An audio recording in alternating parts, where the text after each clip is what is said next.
같이 말씀 읽어보겠습니다. 30절 31절 같이 읽어보겠습니다. 그곳을 떠나 갈릴리 가운데로 지날새 예수께서 아무에게도 알리고자 아니하시니 이는 제자들을 가르치시며 또 인자가 사람들의 손에 넘겨져 죽임을 당하고 죽은 지 3일 만에 살아나리라는 것을 말씀하셨기 때문이더라. 아멘. 예. 오늘 예수님은 이제 점점 십자가로 가까이 가고 계신 것입니다. 점점 죽음의 시간이 다가오고 계신 거예요. 그런데 죽음의 시간이 다가올수록 예수님은 아주 더 분명하고 더 선명해지신 것 같아요.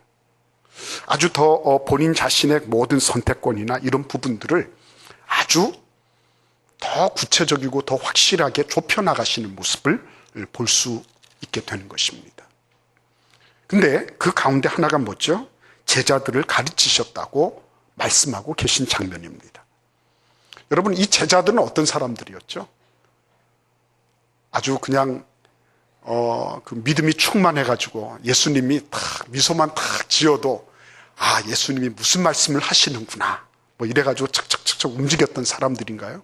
오늘 본문에도 보시면 예수님하고 전혀 관계없는 방향으로 가고 있어요. 그죠? 예수님의 관심사와 제자들의 관심사는 동이서에서 먼 것처럼 보여요. 아주 아닌 겁니다. 그리고 여러분, 예수님은 제자들이 앞으로 어떻게 할 것을 알고 계셨을까요? 모르고 계셨을까요? 알고 계셨죠.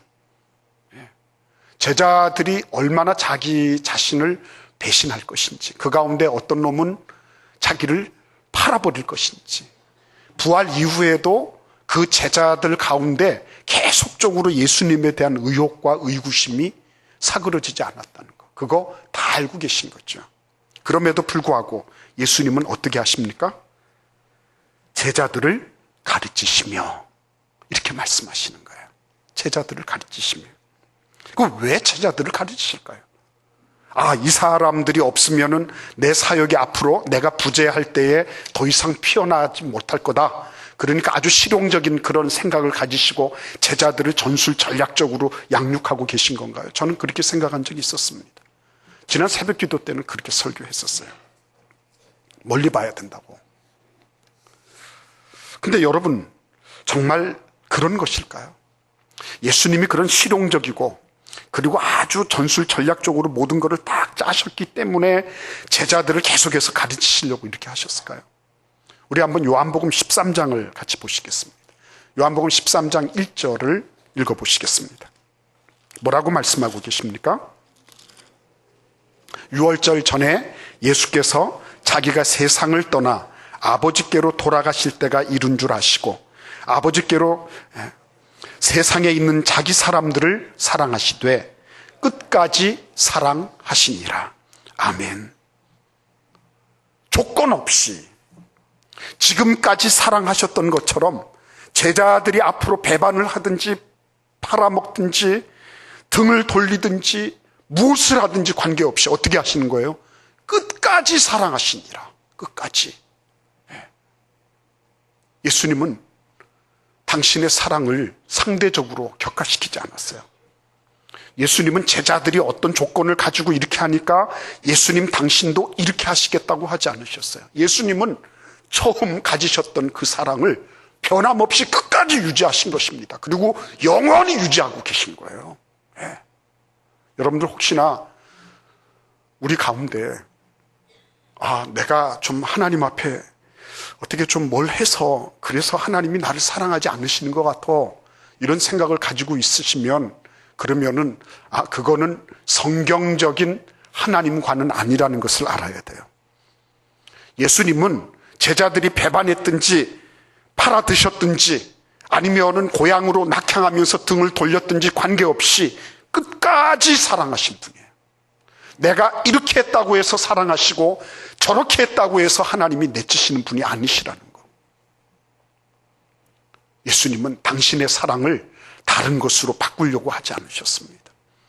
예수님은 제자들의 사랑을, 제자들을 향한 사랑을, 인류를 향한 사랑을 다른 무엇으로 상대적으로 바꾸고 변화시키려고 하지 않으셨어요.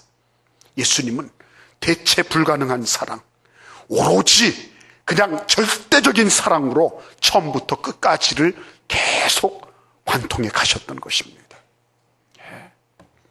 여러분, 우리는 어떤가요? 인류를 향해서 사탄이 자행한 가장 만행, 가장 악랄한 만행이 그런 거예요. 모든 것들을 바꿀 수 있다는 거. 여러분, 이 자리는 어느 누구도 대체 불가능한 자리입니다. 비슷한 사람이 있을 수 있어요.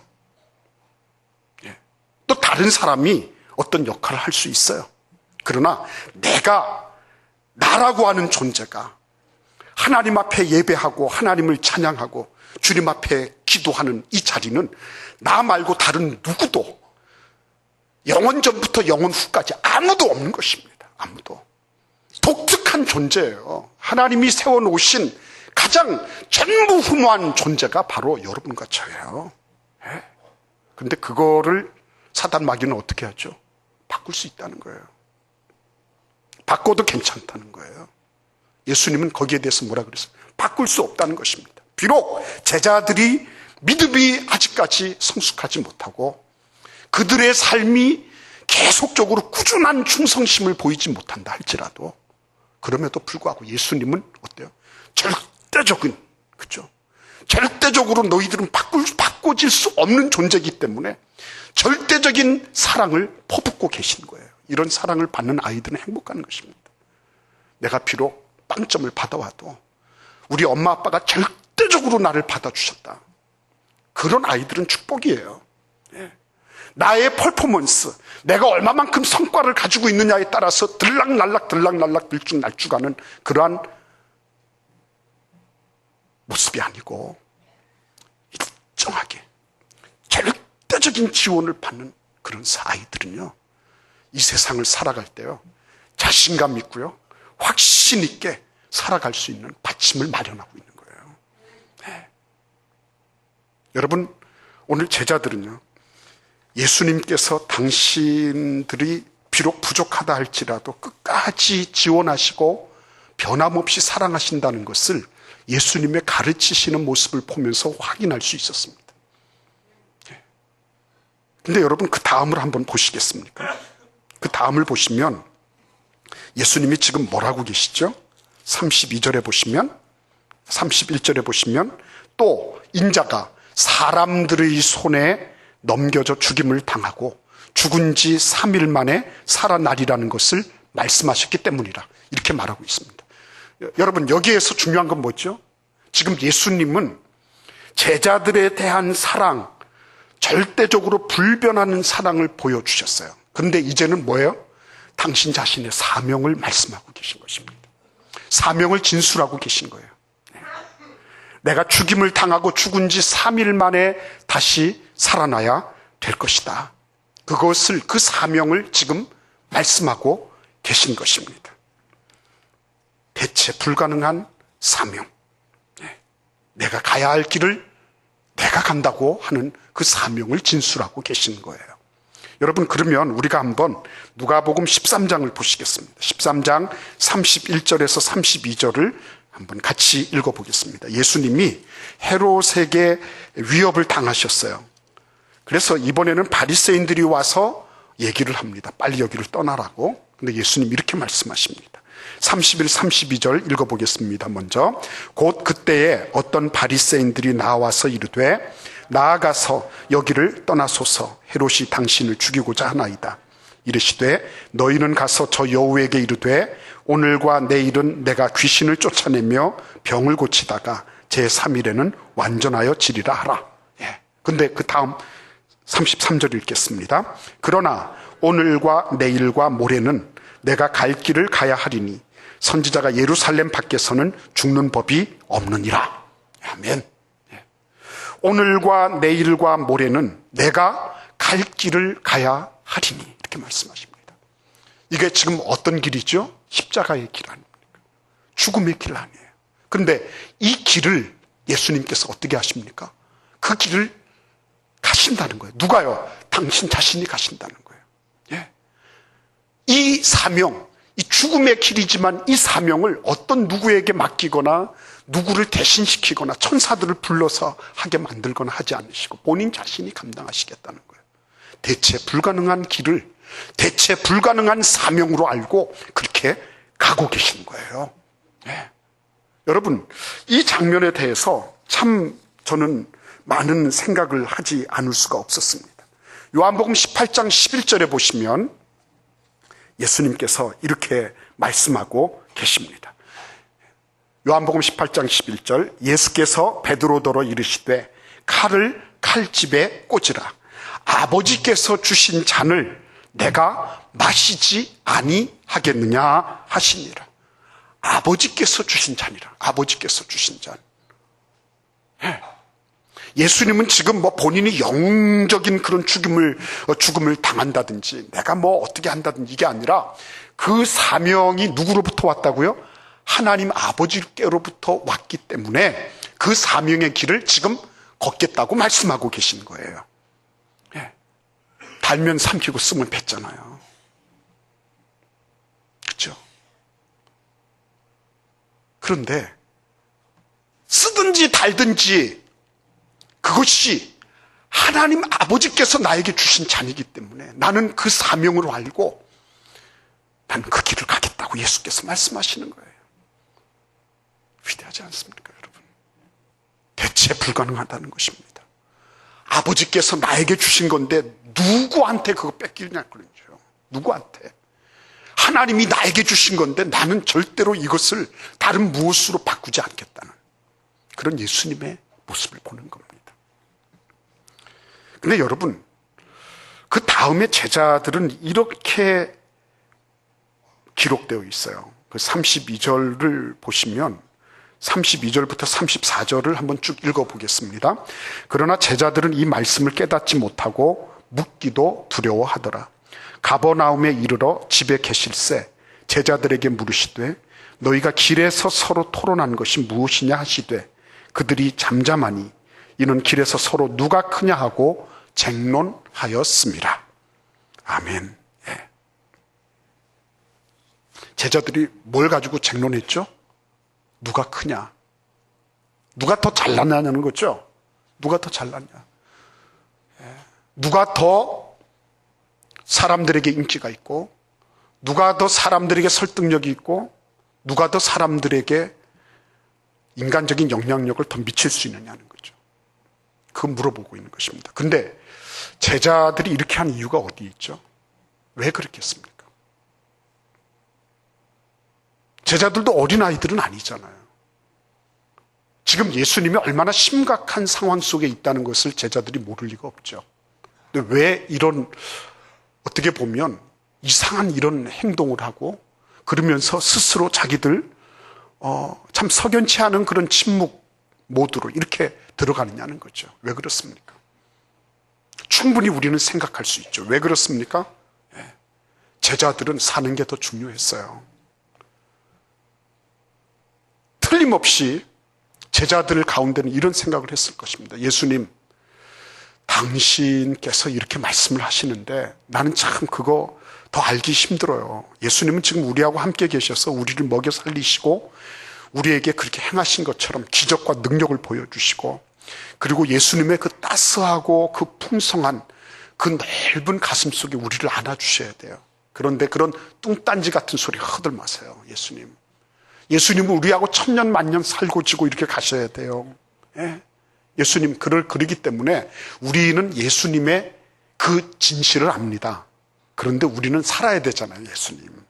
살아야 되니까 예수님, 우리는 우리 안에서 서열도 정하고 우리 안에서 어느 정도 무엇이 어떻게 되는지 좀 질서를 마련해 놓을 필요가 있지 않을까요? 그래서 예수님 당신은 그렇게 진지하게 심각하게 말씀하고 계시지만 우리는 우리가 살 길을 찾아야 되겠어요. 아니, 살아야지 믿음도 있고 무슨 신앙도 있고 그런 거지 다 죽고 나면 별 볼 일 없는 거 아니겠어요? 이런 생각을 그때는 아멘하시면 곤란하죠. 예. 예. 그런 생각들을 하고 있을 수 있다는 거죠. 예. 예수님, 내가 좀 살고 봐야죠. 말씀 묵상도 좋고 다 좋지만은 내가 살고 봐야 되는 거 아닙니까? 그러니까 그런 어떤 본질적인 얘기 같은 거 하지 마세요. 실존은 본질보다 앞선다면요. 내가 뭐 살고 봐야지 그 다음에 본질도 나오는 거지, 그런 소리 하지 마세요. 성경은 뭐라고 말씀하십니까? 너희는 먼저 그의 나라와 그의 의를 구하라. 그의 나라와 그의 의를 구하라. 그의 나라와 그의 의가 뭐죠? 그게 인생이 추구해야 될 삶의 본질이죠. 그런데 이 삶의 본질을 자꾸만 무엇과 바꿔요? 생존과 실존으로 바꾸라고 사단 마귀는 계속 그렇게 유혹하는 거죠. 제자들은 넘어간 거죠. 예수님 다 알고 있어요. 우리는 예수님의 그런 부분들을 지원하기 위해서라도 뭔가 우리들 가운데서 뭔가 질서가 필요하고 순서가 필요하고 서열이 필요합니다. 예수님 그 정도는 이해해 주셔야죠. 그랬어요. 근데 예수님이 뭐라고 대답하십니까? 우리 35절을 같이 읽어보겠습니다. 예수께서 앉으사 12 제자를 불러서 이르시되 누구든지 첫째가 되고자 하면 무사람의 끝이 되며 무사람을 섬기는 자가 되어야 하리라 하시고.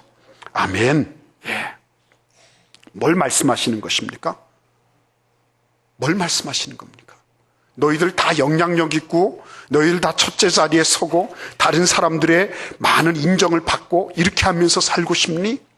그렇다면 너희들이 지금 가지고 있는 근본적인 가치관, 근본적인 세계관을 확 뒤집어 엎어야 된다, 이렇게 말씀하시는 거예요.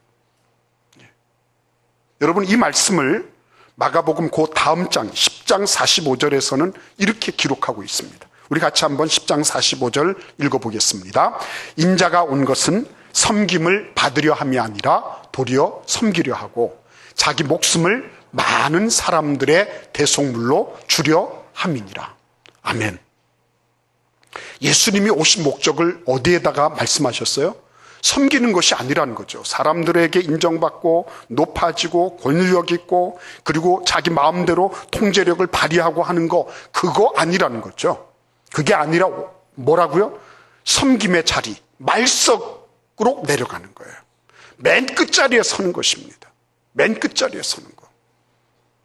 그런데 그 맨 끝자리에 서는 것이 얼마나 소중한지 뭐라고 말씀하시냐면 자기 목숨을 많은 사람들의 대속물로 주려 함이니라. 섬기다가 자기 목숨마저도 내놓을 정도로 섬기는 것이야말로 대체 불가능한 가치를 지니는 것이라고 예수님이 인식하셨다는 거예요. 예.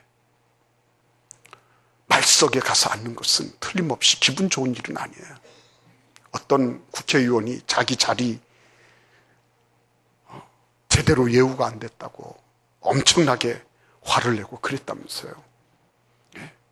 근데 예수님은 고의적으로 저 말석에 가서 앉으신 거예요. 예. 제일 꼴찌 자리, 가장 비웃음과 비소의 대상이 될 만한 그 자리, 사람들이 머리 위로 왔다 갔다 하는 그 자리를 예수님은 굳이 찾아서 내려가시는 거예요. 그러시면서 이 자리가 얼마나 소중한 자리인지, 대체 불가능한 가치를 지니는 것이기 때문에 나는 그것을 위해서 내 목숨도 대속물로 내놓는다라고 말씀하고 계신 거예요. 대체 불가능한 거, 섬김의 자리, 낮아짐의 자리, 겸비한 자리, 그 자리는 결코 남에게 이렇게 양보할 수 있는 그런 게 아니라는 거예요. 그 자리는 대체 불가능한 거니까 예수님은 그 자리를 향하여서 지금 가고 계시다고 말씀하시고 계신 거예요. 확 뒤집어지는 거죠. 확 뒤집어지는 거. 저도 꼴찌 가서 서본 적 있습니다. 군대에서 밥 먹는데 청소하고 와보니까 줄을 다 서 있더라고요. 제가 뭐 청소를 잘하고 이런 게 아니라 해야 되니까 하는 거죠. 근데 다 있어요. 다들 먹고 그런데 마지막 가서 섰습니다. 항상 보면 군대는 요즘에는 어떤지 모르겠어요. 옛날에 어쩌다가 한 번씩 돼지고기가 나오는 때가 있어요. 근데 얇은 된장국에다가 돼지 집어넣고 이렇게 해서 그래가지고 줬어요. 근데 말이죠, 끝에 있으니까 그게 좋더라고요. 이 짬장들이 밑으로 이렇게 해가지고서 휘휘 저어가지고 이렇게 주는데, 그거 괜찮아요. 끝에 가서 한번 서보세요. 괜찮아요. 예. 앞에 있는 친구들은 허여멀건한, 그러니까 소위 말하면 돈육 도강탕이에요. 예. 그런 거 먹었습니다. 그런데 끝에 있는 친구들일수록 짬장들이 긴장감을 느낀 것입니다. 이렇게 하다가는 밑에 깔아앉아 있는 놈들을 다 못 먹을 수도 있겠구나. 그때부터 막 밑으로 휘저어가지고 주기 시작하는데, 끝에 있는 친구들일수록 많이 받아가서 잘 먹더라고요. 근데 혹시나 이것이 여러분들에게 그냥 무조건 어쩌다 보니 그게 아니고요. 우리 인생에 있어서 마지막 자리, 말석의 자리, 끝까지 남아서 자리 정리하는 그 모습, 참 거룩하고 숭고해요. 끝까지 남아서 다른 사람들 다 떠나가고 마지막까지 자기의 의무를 다하기 위해서, 섬기기 위해서 그런 있는 모습을 보면요, 정말 멋진 그리스도의 일꾼을 보는 느낌이에요. 그 자체가 돼지고기를 고기를 몇 덩이 더 먹는 것보다도 더 풍성한 거죠. 그러한 일꾼들이 있다고 하는 거는, 이거는 참 돈으로 일당 주고 이렇게 하는 거하고는 다른 거죠. 대체 불가능한 삶 사는 사람들이죠. 오늘 우리는 예수님의 모습을 보았습니다. 예수님은 끝까지 다른 무엇으로 바뀌어지지 않는, 조건에 의지하지 않는 대체 불가능한 사랑을 제자들에게 나눠주셨어요. 그리고 예수님은 당신 자신도 대체 불가능한 사명을 자기 자신의 몸으로, 자기 자신의 삶으로 그것을 살아내셨어요. 그리고 그 모든 것들을 섬김의 정신으로 일관하셨어요. 이 대체 불가능한 인생을 살아가는 분들이 참 귀한 분들 아니겠습니까? 누가 뭐라고 해도, 그죠?